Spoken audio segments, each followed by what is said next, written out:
یہ بتائیے گا کہ ایک ہمیشہ سے کہا جاتا ہے کہ اسلام میں اسلام کس نے قبول کیا اور مولا علی کا جو قبولیت اسلام کا جو واقعہ ہے وہ کیا ہے؟ تمام عالم اسلام تک محبت بھرا پیغام ہے۔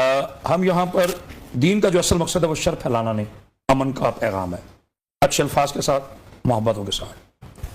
یا فرقے کا جو اصل پڑھے لکھے دوست میرے ساتھ تشریف فرمائے، ڈاکٹر اقبال چشتی صاحب کی بڑی خوبصورت گفتگو، دیوان طاہر صاحب کی بہت خوبصورت گفتگو۔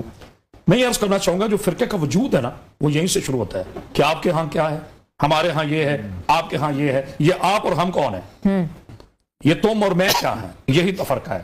جہاں قرآن کا فیصلہ، حدیث مصطفیٰ صلی اللہ علیہ وآلہ وسلم کی حدیث محترم اور نص قرآن آ جائے، پھر تو اور میں نہیں، پھر ہمیں چون چلا کیے بغیر ماننا ہے۔ یہاں میں بات کروں گا تو لوگ یہ سمجھیں گے یہ اہل تشیع ہو کے بات کر رہے ہیں، نہیں، میں حقائق پہ مبنی ہو کے بات کر رہا ہوں۔ میرے آقا جناب علی ابن ابی طالب علیہ السلام کے قبول اسلام پر مجھے انتہائی اختلاف ہے، اختلاف رائے ہے، کیونکہ یہ تاریخ ہے، تاریخ کو چیلنج ہے، قرآن اور حدیث کو چیلنج نہیں ہے۔ مجھے یہ بتائیں کعبے کے قرآن میں 5 نام ہیں، جو 5 نام ہیں کعبے کے وہ قرآن میں موجود ہیں۔ مثال پہلا نام جو ہے وہ کعبہ کہتے ہیں بلند جگہ کو، جو ہائٹ پر ہو، چونکہ بلند کا گھر ہے، اللہ کا گھر ہے، لہذا بلندی پر۔ دوسرا بیت اللہ کا گھر۔ تیسرا بیت العتیق جو عذاب سے آزاد ہو۔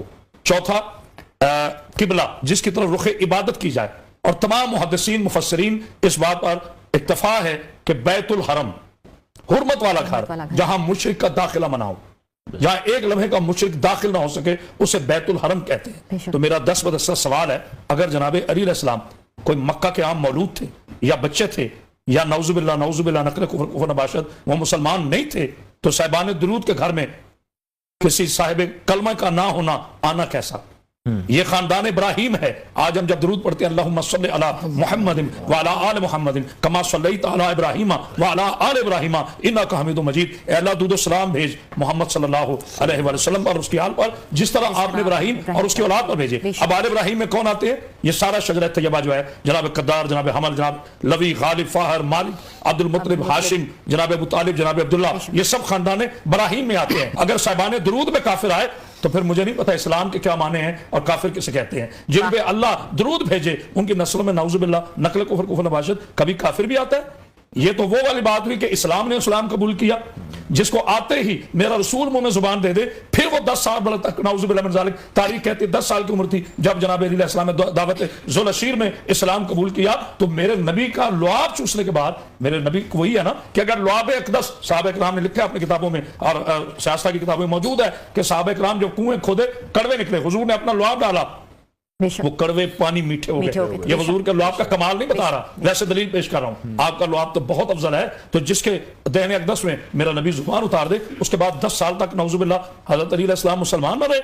کل ایمان نے بھی اسلام قبول کیا، صاحب ولایت نے بھی اسلام قبول کیا، تاجدار ولایت نے اسلام قبول کیا۔ یہ وہ بغض ہے جو 14 صدیوں سے تاریخ کی رگوں میں سرایت کر رہا ہے۔ یہ وہ بغض علی ہے جو سر چوڑ کے اپنا جادو دکھانا چاہتا ہے۔ لیکن جب تک چند صاحبان عرفان، جب تک چند صاحبان رندان، جب تک صاحب طریقت و حقیقت لوگ موجود ہیں، وہ اس بے ہنگم روایت، غیر مستند راوی اور روایت دونوں کو کبھی تسلیم نہ کریں گے۔ جن کے گھر میں وحی آتی ہو، جن کے گھر میں قرآن نازل ہوتا ہو، جو پرورش رسول پاتا ہو، جو لعاب رسول چوستا ہو، اس کے لیے کہنا کہ انہوں نے کلمہ نہیں پڑھا تھا اور بعد میں مسلمان ہوئے، بھائی ہاتھ باندھ کے کہہ رہا ہوں، درود والے مسلمان ہونے نہیں آئے تھے، مسلمان کرنے آئے تھے۔ مسلمان کرنے والے اور ہیں، مسلمان ہونے والے اور ہیں۔ جن کے گھر قرآن نازل ہوا وہ اور ہیں، جنہوں نے آیتوں پہ عمل کر رہے ہیں وہ اور ہیں، جن کا عمل آیتیں بنی وہ اور ہیں۔ علی بستر پہ سوئے قرآن بنا، علی نے سخاوت کی قرآن بنا، علی نے جنگ کی قرآن بنا، علی نے روٹیاں دی قرآن بنا، علی نے انگوٹھی دی قرآن بنا۔ بس میں ہاتھ جوڑ کے کہوں گا جو قرآن پر عمل کریں انہیں امت کہتے ہیں، جن کا عمل قرآن بنے انہیں آل محمد کہتے ہیں۔ سبحان اللہ، سبحان اللہ، بہت خوب۔ حضرت علی کو جس طرح سے